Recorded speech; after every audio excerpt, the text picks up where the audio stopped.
She was worth $12 billion but couldn't take a single step. He earned minimum wage but possessed knowledge that could give her back her legs. When Malik Washington promised Cassandra Sterling he could help her walk again, she thought he was either crazy or cruel. She had no idea he was about to prove that miracles don't care about your bank account. The elevator doors slid open with a whisper, revealing the gleaming marble lobby of Sterling Industries' 42nd floor. Malik Washington pushed his cleaning cart forward, the wheels squeaking softly against the polished stone as he began his nightly routine in one of Manhattan's most prestigious corporate towers. The building hummed with the quiet energy of after-hours ambition, fluorescent lights casting long shadows across empty conference rooms where billion-dollar deals were made during daylight hours.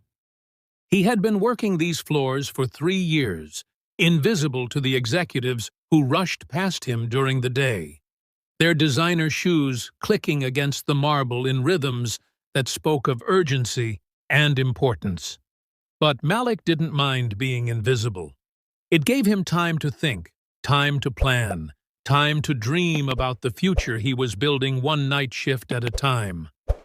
The janitorial work paid for his physical therapy courses at the community college, funded the textbooks that lined his small apartment, and supported the vision that burned in his chest like a steady flame.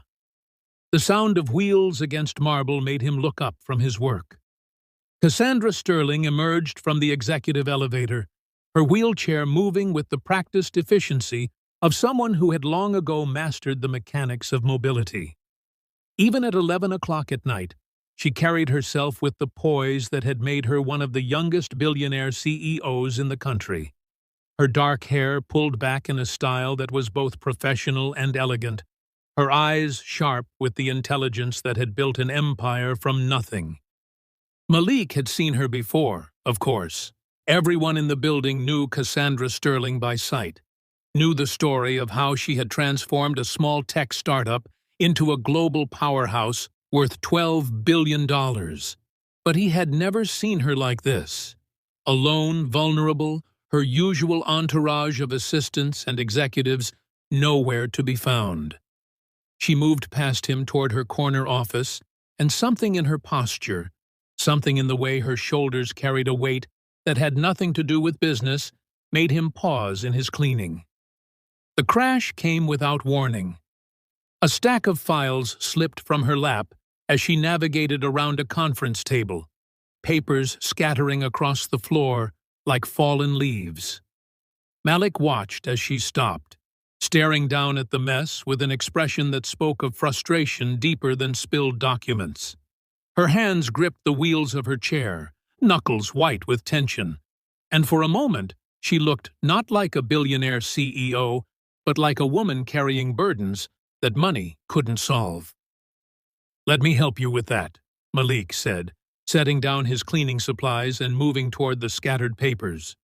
His voice carried the gentle authority of someone who had spent years working with people in pain, who understood that sometimes the smallest gestures carried the greatest weight. Cassandra looked up at him, her green eyes meeting his with a mixture of surprise and something that might have been embarrassment. "You don't have to do that. I can manage." But Malik was already kneeling, gathering the papers with careful hands, organizing them by type and importance, with the kind of attention to detail that had made him excel in his physical therapy studies. As he worked, he noticed the medical reports mixed in with the business documents, the rehabilitation schedules, and therapy notes that painted a picture of someone fighting battles that the business world never saw. "You know," he said, standing and handing her the organized stack, "I'm studying physical therapy at Manhattan Community College. I've been working with people who have spinal injuries for the past 2 years as part of my clinical training." Cassandra accepted the papers, her expression shifting from polite gratitude to something more guarded. "That's admirable. Physical therapy is important work." Malik could have left it there, could have returned to his cleaning cart and his invisible routine. But something in her voice, Something in the way she held herself told him that this moment mattered more than either of them realized. He had spent 3 years watching her from a distance, had seen the way she pushed herself through days that would have broken lesser people, had witnessed the quiet moments when she thought no one was looking, and the mask of invincibility slipped just enough to reveal the human being underneath. "Ms. Sterling," he said, his voice carrying the conviction that had driven him through years of night shifts and early morning classes, "I know this might sound presumptuous, but I believe I could help you walk again." The words hung in the air between them like a bridge spanning an impossible distance. Cassandra's eyes widened, not with hope, but with something closer to shock, as if someone had just suggested she could fly to the moon. The silence stretched for heartbeats that felt like hours, filled with the distant hum of the building's ventilation system and the soft tick of an expensive clock on the wall. "Excuse me?" she said finally, her voice carefully controlled, but carrying an undercurrent of something that might have been anger or disbelief or desperate, buried hope. Malik felt his heart racing, understanding that he had just crossed a line that most people wouldn't dare approach. But his years of study, his clinical experience, and something deeper, an intuition born of watching her struggle with grace and determination, told him that this wasn't just empty optimism. This was possibility speaking through him, demanding to be heard. "I've been studying your case," he said, the words coming faster now as he committed fully to this moment of truth. "Not intentionally, but I've seen the medical reports that sometimes fall from your briefcase. I've watched how you move, how you compensate, how your body responds to different situations. Your injury was incomplete, wasn't it? T12 vertebra, partial damage to the spinal cord, but not complete severance." Cassandra's face had gone pale, her hands gripping the arms of her wheelchair with white-knuckled intensity. "How could you possibly know that?" "Because I've made it my business to understand spinal injuries," Malik replied, his voice gentle but unwavering. "Because I've seen people with similar injuries make recoveries that their doctors said were impossible. Because I believe that sometimes the right combination of technique, determination, and faith can create miracles that medical textbooks say can't happen." The elevator chimed softly in the distance, a reminder that they were alone in this tower of glass and steel, suspended between earth and sky, between what was and what might be possible. Cassandra stared at him for a long moment, her expression cycling through disbelief, anger, hope, and something that looked like fear. "You're a janitor," she said finally, but there was no cruelty in it, just the bewildered statement of someone trying to process an impossible proposition. "I'm a janitor who's going to be a physical therapist," Malik corrected. "I'm someone who's spent the last 3 years learning everything there is to know about helping people reclaim their bodies, their mobility, their lives. And I'm someone who believes that you don't have to spend the rest of your life in that chair." The promise hung between them like a challenge to the universe itself, a declaration that defied medical opinions and conventional wisdom and the careful boundaries that separated their worlds. Cassandra Sterling, who had built an empire on calculated risks and impossible dreams, found herself face to face with the most audacious proposition of her life, offered by a man whose name she didn't even know, but whose eyes held a certainty that made her chest tight with something she hadn't felt in years. Hope! If you believe in the power of unexpected connections and impossible dreams, take a moment to like this video. Share it with someone who needs to believe in miracles, and subscribe to Acts of Depth for more stories that remind us that sometimes the most extraordinary transformations begin with the simplest Cassandra Sterling made her decision. 3 days of sleepless nights in her penthouse apartment, staring out at the city lights that sparkled like earthbound stars, wrestling with a proposition that challenged everything she thought she knew about her limitations. She had built her fortune on calculated risks, on seeing opportunities that others missed. But this felt different. This felt like standing at the edge of a cliff, with nothing but faith to catch her if she fell. Malik Washington arrived at Sterling Industries that Thursday evening to find an envelope waiting for him at the security desk. Inside, written on company letterhead in handwriting that spoke of expensive private schools and careful breeding, was a simple message. My private gym. Tomorrow, 6 a.m. Come prepared to prove yourself. C.S. The Sterling penthouse occupied the entire top floor of a building that scraped the Manhattan sky, its floor-to-ceiling windows offering views that made the city look like a living map spread out below. But it was the private gymnasium that took Malik's breath away, a space that rivaled professional rehabilitation centers, equipped with machines and equipment that represented hundreds of thousands of dollars in cutting-edge technology. Cassandra was already there when he arrived, dressed in athletic wear that somehow managed to look both practical and elegant. She had transferred from her everyday wheelchair to a lighter sports model, her movements efficient and controlled as she navigated between the various pieces of equipment. The morning light streaming through the windows caught the determination in her green eyes. But Malik could also see the fear lurking beneath the surface, the terror of hoping for something that might be impossible. I've been paralyzed for 8 years, she said without preamble, her voice carrying the weight of medical consultations and second opinions and the gradual acceptance of a reality she had never wanted to embrace. I've worked with the best physical therapists in the world, been to clinics in Switzerland and Germany and Japan. They all told me the same thing, that I should focus on adapting to my limitations rather than fighting them. Malik set down his bag of equipment, items he had borrowed from the college clinic and purchased with money he couldn't really afford to spend. What do you think? He asked, meeting her gaze directly. Do you believe them?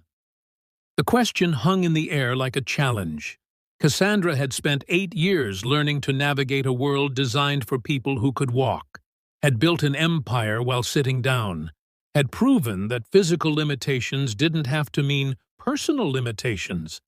But somewhere deep inside, in a place she rarely allowed herself to visit, the dream of walking had never completely died. I think, she said slowly, that I'm tired of being told what's impossible. They began with assessment, Malik's hands moving with professional competence as he tested her reflexes, her muscle tone, the subtle responses that most people took for granted. His touch was clinical, but gentle, and Cassandra found herself surprised by how safe she felt under his examination. There was something in his manner that spoke of genuine expertise, of knowledge earned through study and practice rather than inherited privilege. You have more sensation than your doctors realized, Malik said, his voice carrying excitement that he tried to keep professional.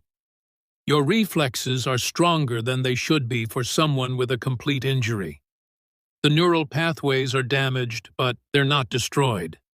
They're just sleeping. The word carried hope, like a seed waiting for the right conditions to grow. Cassandra felt something stir in her chest, a flutter of possibility that she had spent years learning to suppress. What does that mean? It means we're going to wake them up, Malik replied, his confidence absolute. It's going to be hard work, harder than anything you've ever done, including building your company. It's going to hurt, and there will be days when you want to quit, when you think I'm crazy for believing this is possible. But if you're willing to trust me, if you're willing to fight for this, I believe we can get you walking again. The training began immediately, with exercises that seemed impossibly simple, but left Cassandra exhausted and frustrated. Malik pushed her through movements that her body seemed to have forgotten how to perform. His encouragement, constant but never patronizing. He treated her not like a billionaire CEO or a disabled person, but like an athlete preparing for the most important competition of her life. "Feel that?" he asked during their third session, his hands supporting her legs as he guided them through range of motion exercises. "That's your quadriceps firing. It's weak, but it's there."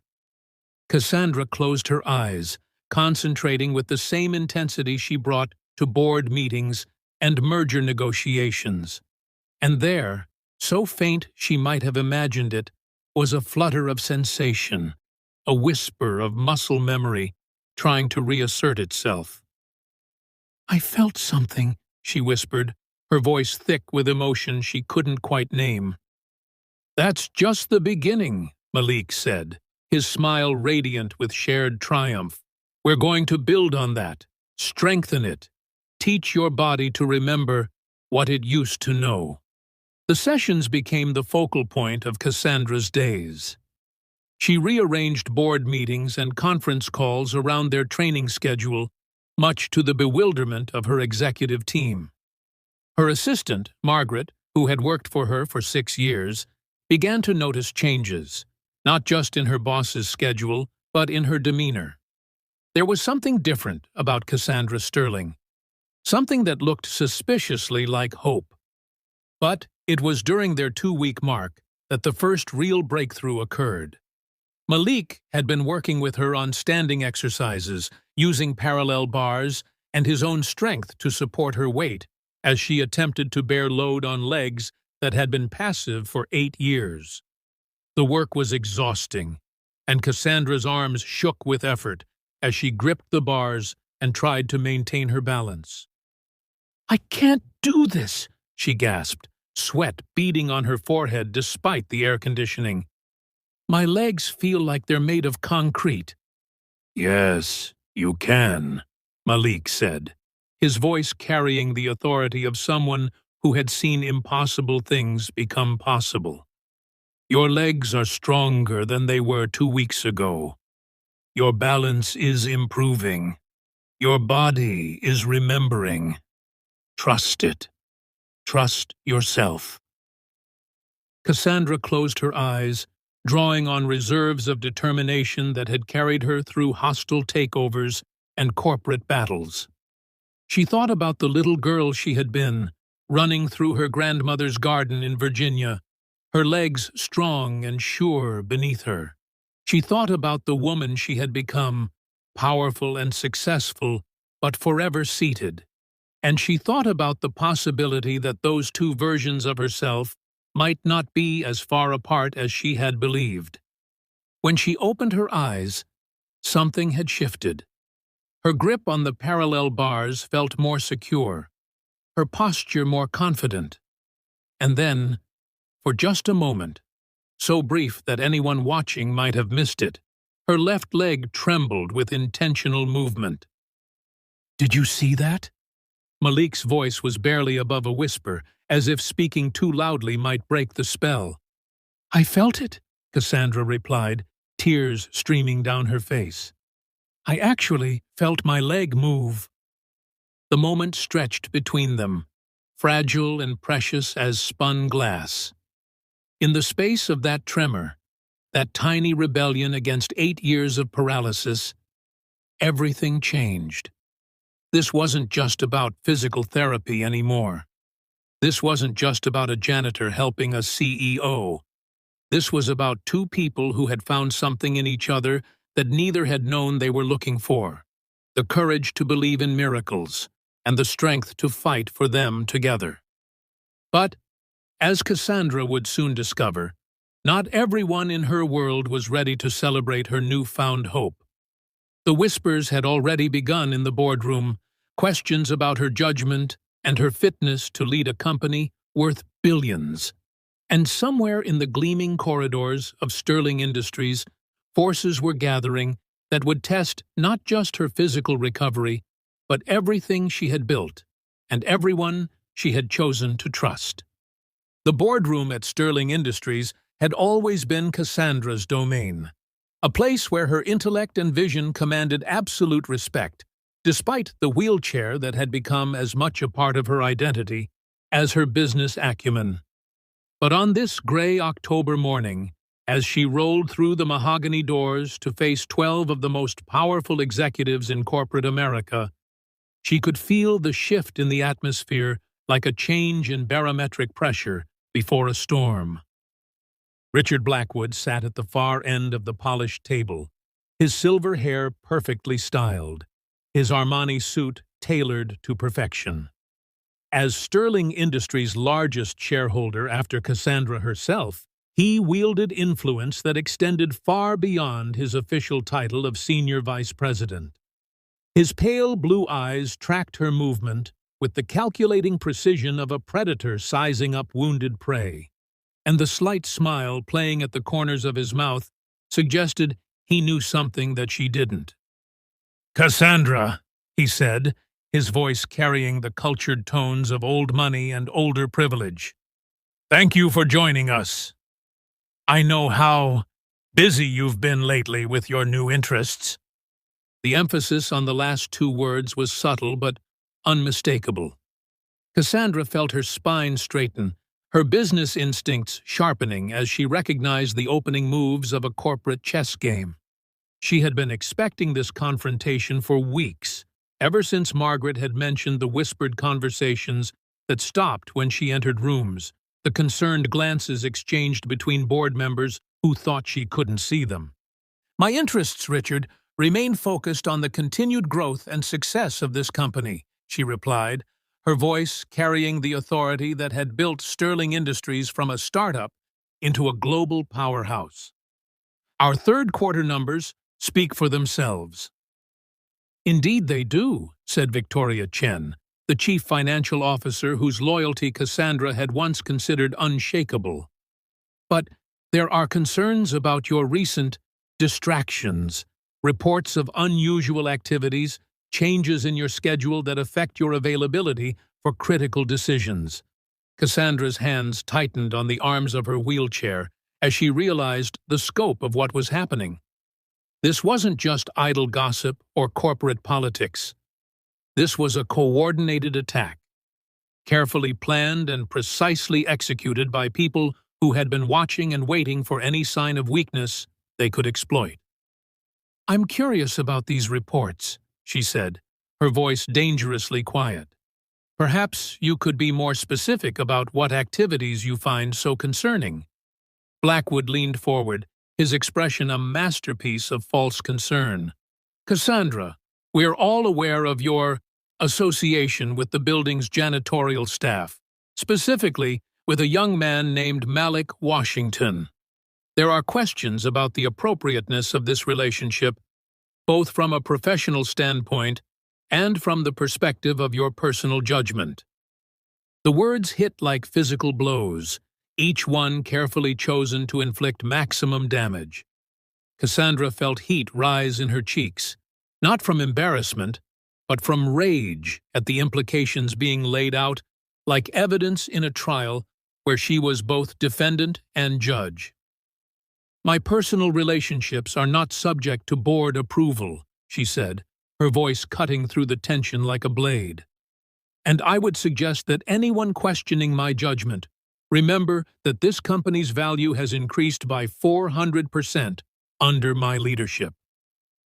"No one questions your past achievements," said James Morrison, the head of operations whose support she had counted on for 6 years. "But leadership requires consistency, reliability, the ability to maintain focus on what matters most.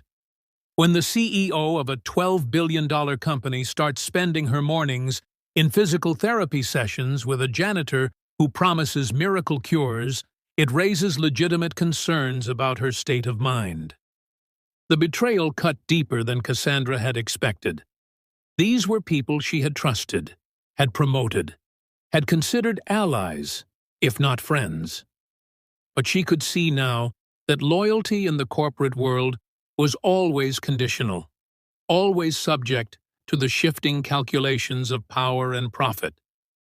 "What exactly are you suggesting?" she asked, though she already knew the answer.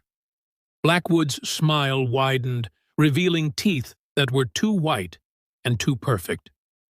"We're suggesting that you take some time to focus on your health, your recovery. A temporary leave of absence while you pursue these alternative treatments. The company would be in capable hands, and you could return when you're ready to give Sterling Industries the attention it deserves." The coup was elegant in its simplicity. They couldn't remove her outright. She owned too much of the company, had too much legal protection. But they could marginalize her, isolate her, make her position untenable until she chose to step aside voluntarily. It was the kind of sophisticated corporate warfare that Cassandra had once admired for its ruthless efficiency, before she found herself on the receiving end. "And who, exactly, would provide this capable leadership in my absence?" she asked, though she already knew the answer to that question as well. "I would be honored to serve as interim CEO," Blackwood replied, his false modesty as transparent as glass. "Until you're ready to resume your full responsibilities, of course." The room fell silent, except for the soft hum of the air conditioning and the distant sounds of Manhattan traffic 42 floors below. Cassandra looked around the table at faces she had known for years, seeing them clearly for perhaps the first time. These weren't colleagues or allies. They were competitors who had been waiting for their moment, circling like sharks who had finally smelled blood in the water. "I see," she said finally, her voice carrying a calm that surprised even her. "And what makes you think I would agree to such an arrangement?" "Because," Victoria Chen said, sliding a folder across the polished table, "we have documentation of your recent behavior patterns, medical opinions, about the psychological effects of false hope on recovery outcomes, and serious concerns about your decision-making capacity. If necessary, we're prepared to present these findings to the Securities and Exchange Commission and request a formal competency review." Cassandra opened the folder with steady hands, though her heart was racing. Inside were photographs of her entering and leaving the building with Malik, medical reports that had somehow been obtained from her private physicians, and what appeared to be a psychological evaluation that painted her hope for recovery as a dangerous delusion that compromised her ability to lead. The thoroughness of their preparation was breathtaking.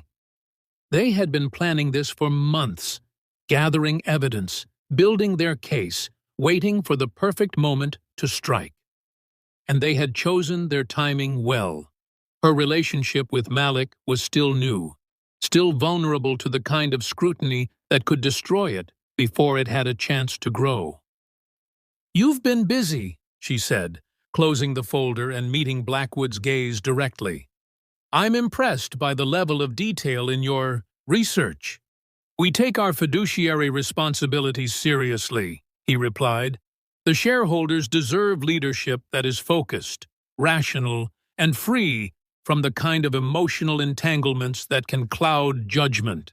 Cassandra felt something cold and hard settle in her chest. A familiar sensation from her early days in business, when she had learned that survival sometimes required choices that decent people shouldn't have to make. She had built Sterling Industries by being smarter, tougher, and more ruthless than anyone expected from a woman in a wheelchair. Now it was time to remind these people why she had succeeded where so many others had failed. "Gentlemen, Victoria," she said, her voice carrying the quiet authority that had once made hostile takeover targets surrender without a fight. "I appreciate your concern for my well-being and for the company's future, but I'm afraid you've made a critical error in your calculations." She reached into her briefcase and withdrew a folder of her own, placing it on the table with the same deliberate precision that Blackwood had used moments before. "You see, While you've been gathering your evidence and building your case, I've been conducting some research of my own. Research into certain financial irregularities, questionable consulting contracts, and what appears to be a systematic effort to manipulate stock prices for personal gain. The color drained from Blackwood's face as he stared at the folder, understanding immediately that the hunter had become the hunted. Around the table, the other board members shifted uncomfortably, suddenly aware that they had walked into a trap of their own making. "Now," Cassandra continued, her smile as sharp as a blade, "shall we discuss my temporary leave of absence? Or would you prefer to explain to the FBI why Sterling Industries has been paying consulting fees to companies that exist only on paper?" The silence in the boardroom stretched like a taut wire, ready to snap at the slightest pressure. Blackwood's face had gone ashen, his carefully constructed facade crumbling as he stared at the folder that contained the evidence of his own corruption. Around the table, the other board members looked like actors who had suddenly forgotten their lines, their conspiracy unraveling in real time as they realized they had underestimated the woman they thought they could manipulate. "I believe this meeting is adjourned," Cassandra said, her voice carrying the finality of a judge's gavel. "Richard, I'll expect your resignation on my desk by close of business today. The rest of you can return to your actual jobs, assuming you still remember what those are."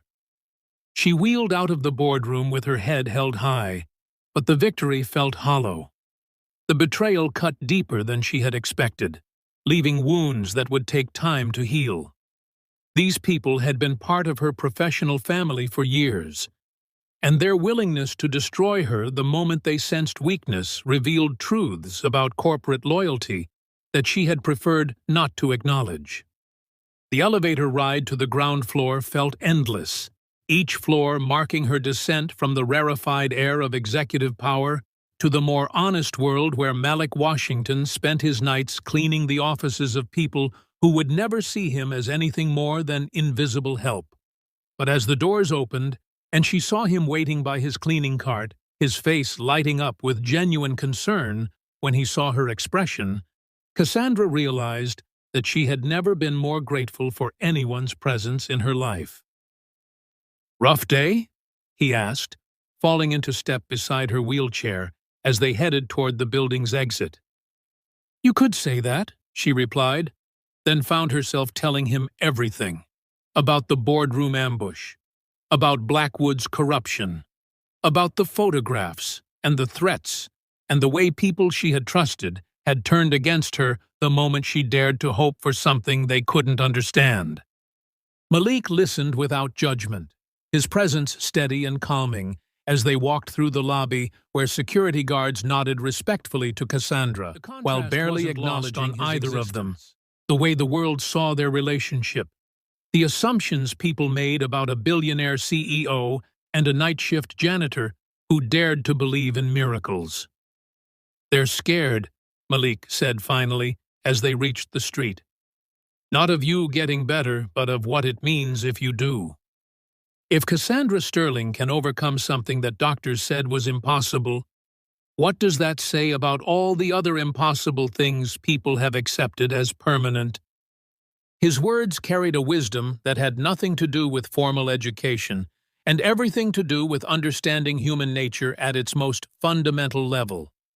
Cassandra felt something shift inside her, a recognition that this man saw the world with a clarity that her expensive business education had never taught her to appreciate. "I almost gave up today," she admitted, as they entered her building's private garage. "For a moment in that boardroom, I thought maybe they were right. Maybe I am deluding myself, chasing something that can't happen." "But you didn't give up," Malik pointed out. "You fought back. You protected yourself and what we're building together. That tells me everything I need to know about whether you're ready for what comes next." The next phase of her rehabilitation was unlike anything they had attempted before.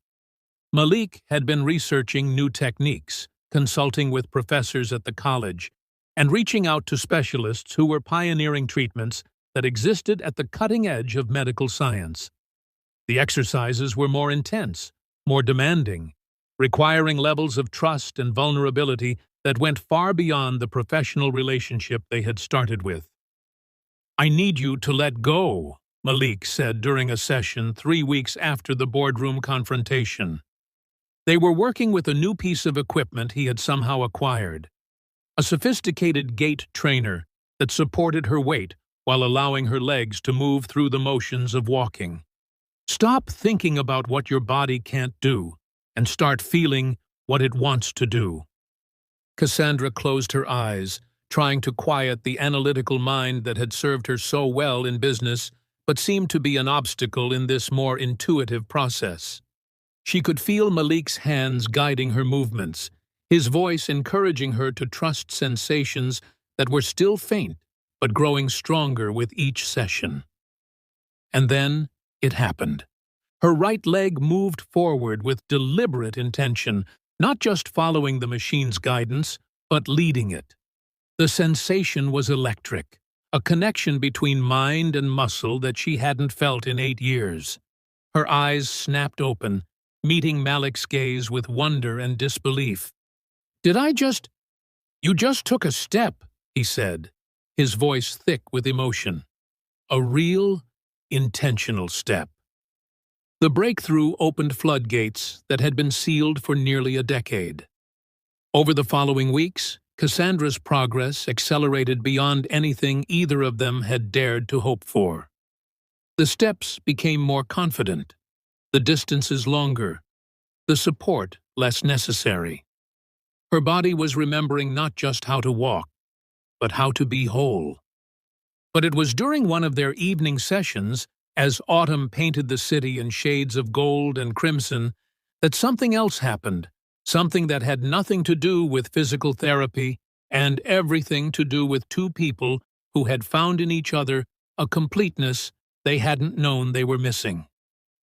"Cassandra," Malik said as they finished their workout, his voice carrying a nervousness she had never heard before.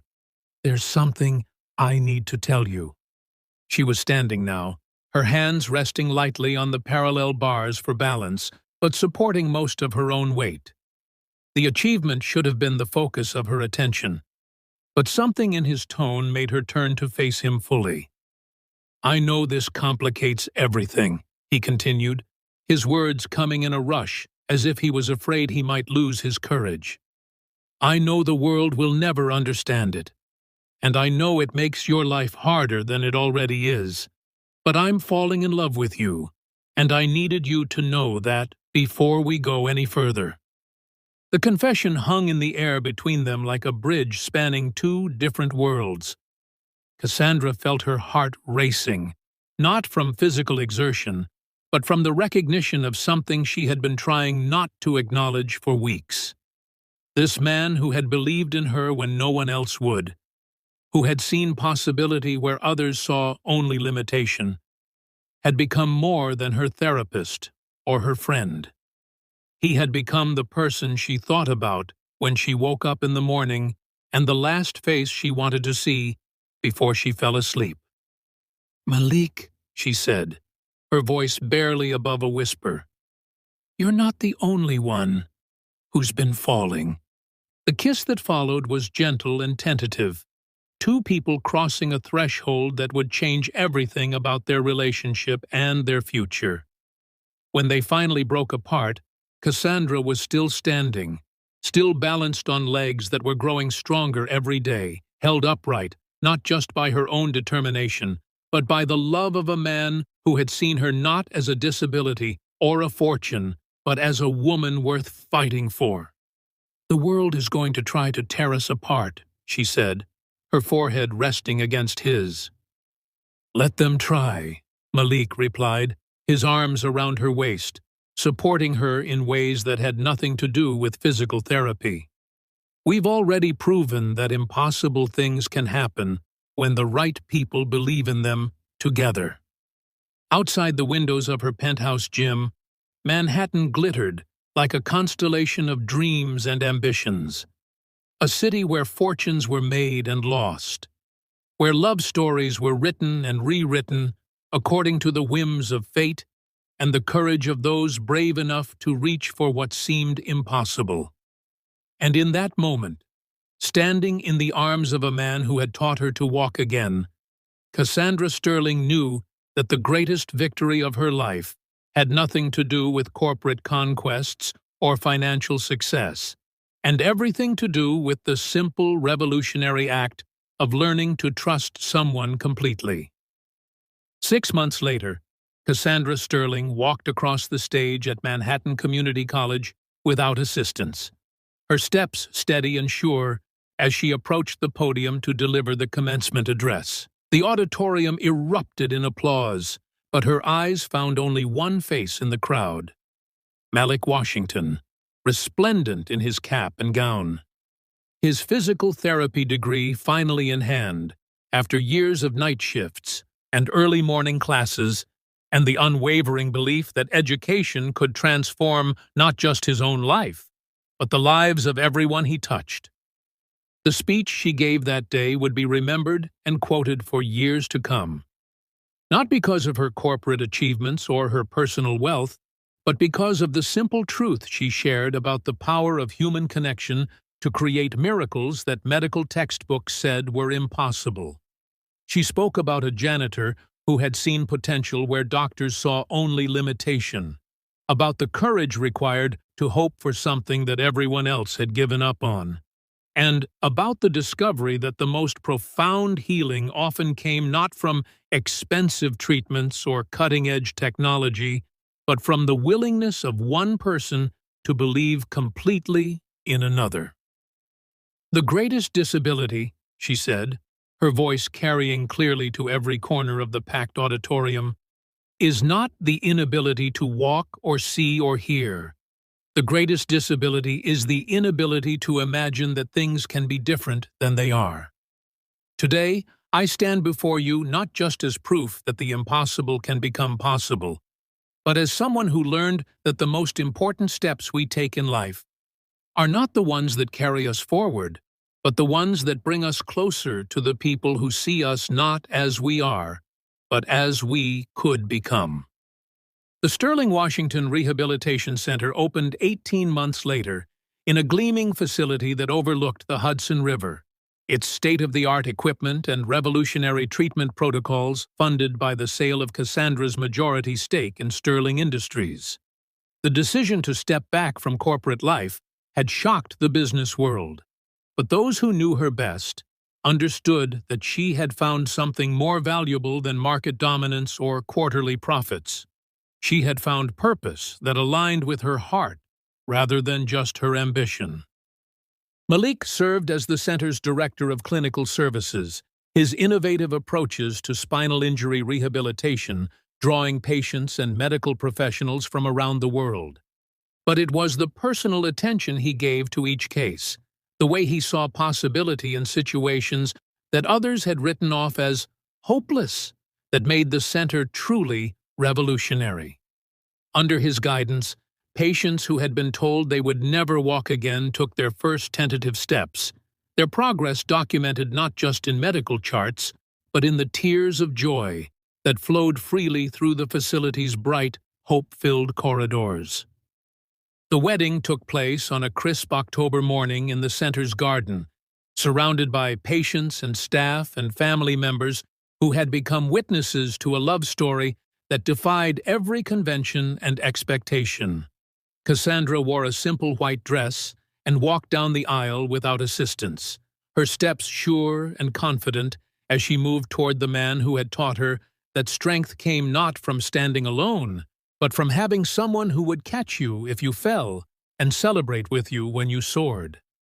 Richard Blackwood's corruption trial had made headlines for months, his fall from grace serving as a cautionary tale about the dangers of mistaking position for character. But Cassandra rarely thought about him anymore, her attention focused on building something positive rather than dwelling on the negativity that had once threatened to destroy everything she held dear. The past was a teacher, not a prison, and she had learned its lessons well. The center's success stories became legendary in the medical community. Maria Santos, a young mother who had been paralyzed in a car accident, walked her daughter to school for the first time in 3 years. David Chen, a veteran who had lost hope along with the use of his legs, completed a marathon using a combination of walking and wheelchair racing that redefined what recovery could look like. Each victory was celebrated not just as a medical achievement, but as a testament to the power of refusing to accept limitations as permanent. But perhaps the most profound transformation was in Cassandra herself. The woman who had once measured success in stock prices and market share now found her greatest satisfaction in the small moments. The first time a patient stood without assistance, the tears of a family member who had given up hope, the quiet conversations with Malik as they planned new programs and dreamed of expanding their reach to help even more people reclaim their lives. "Do you ever miss it?" Malik asked one evening as they stood on the center's rooftop terrace, watching the sun set over the city where their love story had begun. The corporate world, the power, the recognition. Cassandra considered the question, thinking about the woman she had been just 2 years earlier. Driven, successful, but somehow incomplete in ways she hadn't understood, until she met the man who now stood beside her as her husband and partner in every sense of the word. "I miss the challenge sometimes," she said honestly, "but I've learned that there are different kinds of power. The power to make money is impressive, but the power to give someone back their ability to walk, to hope, to believe in themselves again, that's something that changes not just their life, but yours as well." The center had become more than a medical facility. It had become a symbol of what was possible when people refused to accept that circumstances were permanent, when they chose to see obstacles as opportunities for innovation rather than reasons for surrender. Medical students came to study their techniques, other rehabilitation centers sent staff to learn their methods, and patients traveled from around the world seeking the kind of hope that had once seemed impossible to find. As the years passed, Cassandra and Malik's story became part of the center's mythology, told and retold to new patients who arrived broken and discouraged, who needed to believe that their current limitations didn't define their future possibilities. The janitor who had promised to help a billionaire walk again had become a legend. But more importantly, he had become living proof that the most extraordinary transformations often began with the simplest acts of faith. The center's walls were lined with photographs and testimonials, but the image that visitors remembered most was the one that hung in the main lobby. A picture of Cassandra and Malik on their wedding day, her hand in his as they stood together in the garden they had created, surrounded by people whose lives had been transformed by their refusal to accept that impossible things had to stay impossible. The inscription beneath the photograph, written in Cassandra's own hand, captured the essence of everything they had built together. Love sees not what is, but what could be. Hope believes not in current limitations, but in future possibilities. And faith acts not on certainty, but on the conviction that miracles happen when the right people find each other at exactly the right moment. Their story had become more than a personal triumph. It had become a testament to the power of human connection to transcend every barrier that society, medicine, or circumstance could construct. In a world that often seemed divided by differences in race, class, education, and ability, they had proven that love could bridge any gap, that hope could overcome any obstacle, and that sometimes the most profound healing came not from what we could do for ourselves, but from what we were willing to do for each other. The Sterling, Washington Rehabilitation Center continued to grow and evolve, its influence spreading far beyond the walls of its Manhattan facility. But its true legacy lived in the thousands of people who had learned to walk again, to hope again, to believe again in the possibility that their stories didn't have to end with the chapters that had brought them to their knees. And in the quiet moments when Cassandra and Malik walked together through the center's halls, watching patients take their first tentative steps toward recovery, they knew that they had found something more valuable than any fortune, more powerful than any corporate empire, more lasting than any individual achievement. They had found the secret that had eluded humanity for generations. That the greatest miracles happen not when we try to change the world, but when we allow the world to change us, one impossible step at a time. If this story has touched your heart, if it has reminded you that love can overcome any obstacle and hope can triumph over any limitation, share it with someone who needs to believe in miracles. Subscribe to Acts of Depth for more stories that celebrate the extraordinary power of ordinary people to transform not just their own lives, but the lives of everyone they touch. Because in a world that often tells us what's impossible, we need voices that remind us what's possible when we dare to believe in each other.